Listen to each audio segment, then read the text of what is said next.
Senator from Colorado. Mr. President, I rise today to speak about a piece of common sense legislation the Senate is preparing to consider this week. The bill, which is called the Bring Jobs Home Act, sets out to do just what that name implies: bring good-paying jobs back to America. Mr. President, our tax code has a fundamental flaw. Right now, a U.S. company can decide to cut American jobs, move them overseas, and then claim those expenses as a tax deduction, thereby lowering the amount of taxes the company pays. So that means, just think of this, if a company decides to move 75 good-paying U.S. manufacturing jobs overseas, not only do we lose good American jobs, but taxpayers in Colorado and West Virginia and throughout the country are footing the bill for the cost of killing those jobs. American taxpayers literally get billed for the cost of shipping jobs overseas. And Mr. President, I just don't think it's right to be rewarding companies for cutting American jobs, and I don't think it's right to ask taxpayers to subsidize the costs of moving those jobs overseas.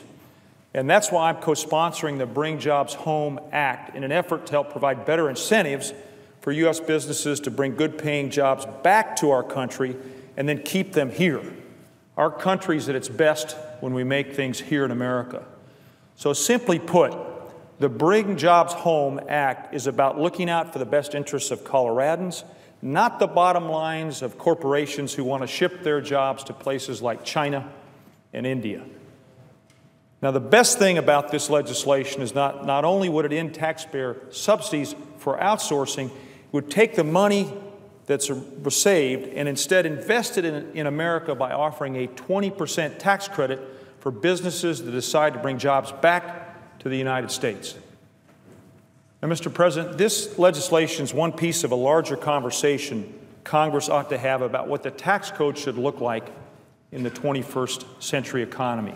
What are the values it should reflect? What are the incentives it should provide? These are important questions that we need to answer, and the Bring Jobs Home Act is an initial step to achieve fair and reasonable reform.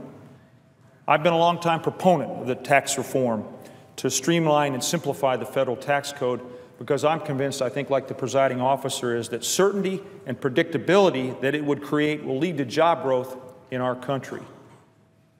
Mr. President, last week Colorado reported its unemployment rate was 5.5%, the lowest since 2008. But we can do more, and this bill is one of the best places to start. So let's join together and support this common sense legislation so that we can reward companies that restore and create Made in America jobs, jobs that shore up our economy and bolster our global competitiveness. Thank you, Mr. President. I yield the floor.